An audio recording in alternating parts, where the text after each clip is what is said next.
What's up, Wrestle Scope Nation? And before you even think about clicking away, let me tell you something that's going to absolutely blow your mind about what went down backstage at Monday Night Raw. Now, I know what you're thinking. Another Usos story, right? Wrong. What I'm about to expose right now is something WWE doesn't want you to know, something they tried to bury, something that has the entire locker room talking.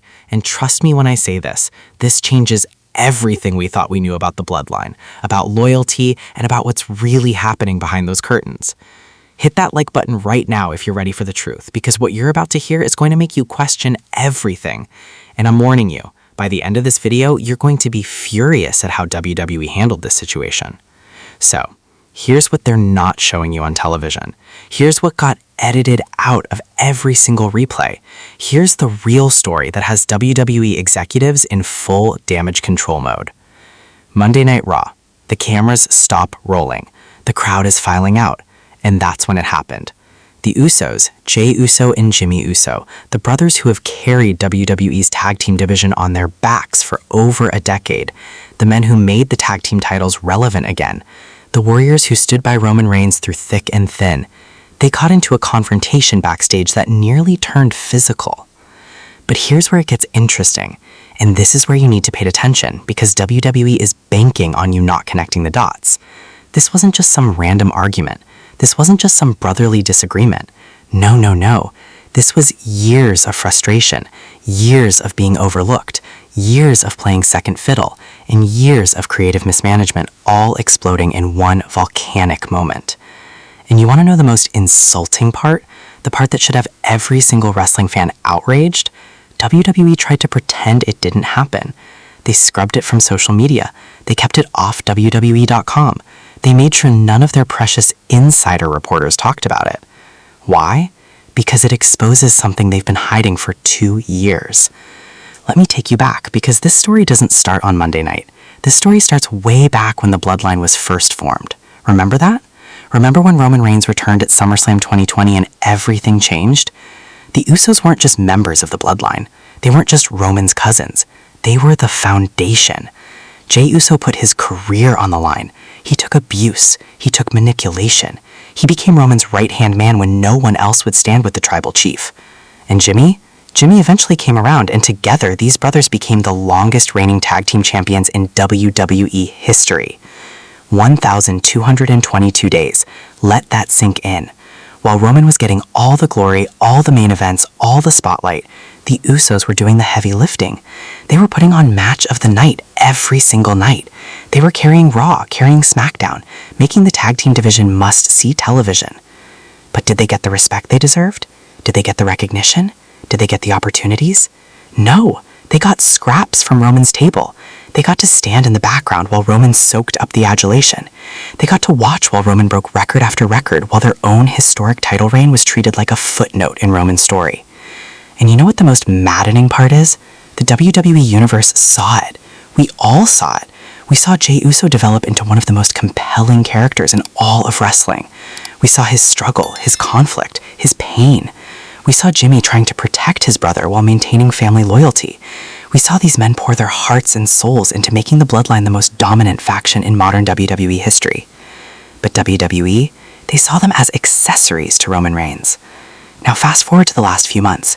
The Bloodline Civil War happened, families torn apart, Solo Sikoa taking over, Roman disappearing. And through it all, where were the Usos? They were right there, fighting, scratching, clawing to keep their legacy alive. Jey Uso moved to Raw, trying to forge his own path, making a name for himself, showing the world that he's not just Roman's cousin, he's main event Jey Uso. The crowd is behind him. He's getting organic reactions that most wrestlers would kill for. He's connecting with the audience in a way that's real and authentic. Jimmy stayed on SmackDown, dealing with the aftermath, dealing with Solo's regime, trying to navigate this new Bloodline landscape without his brother by his side for the first time in years. But here's what WWE did. They brought them back together for a reunion. They teased us with the possibility of the Usos riding together again. They made us believe that maybe, just maybe, we'd see that magic one more time. They gave us those emotional moments where the brothers hugged, where they acknowledged their bond, where they promised to have each other's backs. And then Monday Night Raw happened and it all fell apart. According to multiple sources, and yes, I verified this with people who were actually there, the Usos were scheduled to appear in a segment. Nothing major, just another appearance to keep them in the storyline. But when they got the script, when they saw what WWE Creative wanted them to do, something snapped. The segment would have had them looking weak again. It would have had them playing second fiddle to another storyline. It would have had them being used as props instead of being treated as the legendary tag team they actually are. Jay reportedly threw the script down and said, "We're done being disrespected." And that's when things got heated. Jimmy, always the more reserved brother, tried to calm the situation down, but you could tell, everyone there could tell, he felt the same way. He was just as frustrated, just as tired of the BS, just as done with being underutilized. Production staff scrambled, producers tried to mediate, and here's the crazy part. Some current superstars actually backed up the Usos, because this isn't just their problem. This is a problem that affects the entire locker room. You want to know why this matters? You want to know why this should make you angry as a fan? Because this is exactly what's wrong with WWE's creative direction right now. The Usos are not just any tag team. They're not just good wrestlers. They are generational talents from the most famous wrestling family in history. They are Samoan wrestling royalty. Their bloodline, the real bloodline, includes The Rock, Yokozuna, Rikishi, Roman Reigns, and countless other legends. These men have proven time and time again that they can deliver. Give them 20 minutes and they'll steal the show. Give them a microphone and they'll cut a promo that trends worldwide. Give them an opportunity and they'll make the most of it every single time. But WWE keeps them in this box. They keep limiting what WWE can do. They keep treating them like they're replaceable when they're actually irreplaceable. Think about this for a second. Name another tag team in WWE right now that has the combination of in-ring ability that can match anyone, promo skills that are off the charts, natural charisma that you can't teach, a connection with the audience that's genuine, a legacy that spans generations, the ability to work as single stars or as a team, the credibility to be anyone on the roster. You can't, because there is no other team like them, and WWE is taking that for granted. And here's what makes the situation even more frustrating. Let's compare their treatment to other stars, shall we? When Cody Rhodes has an issue with creative, WWE listens. They adjust, they pivot, they make sure he's happy because they know he's valuable. When Seth Rollins voices concerns, they take it seriously. When anyone from the chosen ones speaks up, there's a conversation. But the Usos, tag team wrestlers, they're expected to just smile, nod, and do what they're told, no matter how it makes them look, no matter how it affects their legacy, no matter how it wastes their prime years. And this is where I need you to sound off in the comments, Wrestle Scope Nation. How is this acceptable? How is this fair? How do we sit back and watch two of the greatest tag team wrestlers of all time get treated like afterthoughts? Let me paint you another picture. The Usos tag team title reign, the longest in WWE history, should be celebrated constantly. It should be brought up in every Hall of Fame discussion. It should be used as the standard by which all other tag teams are measured. But when was the last time WWE really made a big deal about it? When was the last time commentary really emphasized what an incredible achievement that was? When was the last time WWE gave them a proper celebration for that accomplishment? Oh wait, you can't remember, can you? Because it didn't happen. They quietly let that reign end, moved on to the next storyline, and expected us all to forget about it. Meanwhile, Roman Reigns' title reign, which was impressive, don't get me wrong, was talked about constantly. Every week we heard about it. Every show, it was the story. Every interview, every promo, every segment, it was all about Roman's historic run. The Usos' longer reign, barely mentioned, treated like a footnote, given a fraction of the attention and celebration it deserved. Now let me give you the full story of what went down backstage, because the details matter here, and every single detail makes the situation more infuriating.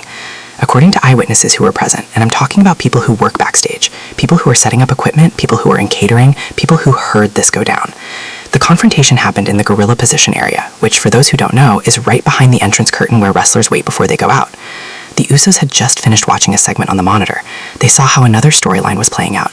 They saw how much time and attention and production value was being given to others. And then they looked at their own segment notes. Jay apparently said something along the lines of, "Are you serious right now? This is what they've got for us?" And he wasn't quiet about it. People from 3 sections overheard him. A producer approached them, and I'm not going to name names because I don't want anyone losing their job over telling the truth. But this producer tried to explain that this is just what we have for tonight, and there will be more opportunities. And that's when Jimmy, calm Jimmy, quiet Jimmy, spoke up. He said, "That's what you've been saying for months. When do the opportunities actually come?" Boom, there it is. The truth finally spoken out loud. The producer, caught off guard, tried to defuse the situation, said they should take this to a meeting with creative. But Jay wasn't having it. He'd heard that before. He'd been in those meetings before. He'd made his case before. And nothing ever changed. Here's what most people don't understand about WWE's backstage environment. There's this culture of be grateful for what you get. There's this expectation that if you're on the roster, if you're getting paid, if you're on television at all, you should just shut up and be happy. But that's not how you build a roster of stars. That's not how you create legends. That's not how you honor the legacy of performers who have given everything to your company. The Usos have sacrificed their bodies for WWE. They've taken insane bumps. They've worked through injuries. They've performed in front of tiny crowds and massive WrestleMania audiences with the same intensity. They've traveled the world representing WWE. They've done media. They've done charity work. They've been ambassadors for the company. And this is how WWE repays them, by telling them to be grateful for scraps. Other wrestlers started gathering, not to join the argument, but because word spreads fast backstage. And you know what happened? Several wrestlers nodded in agreement. Some whispered support, because the Usos were saying what many people were thinking. The tag team division in WWE has been dying for years, and it's not because there's no talent. It's because WWE doesn't invest in tag team wrestling. They don't give it time, they don't build storylines, they don't create stakes, they don't make it matter. And the Usos, who carried that division, who proved that tag team wrestling could be a draw, who showed that tag teams could mean event, who demonstrated that the titles could mean something, they're the ones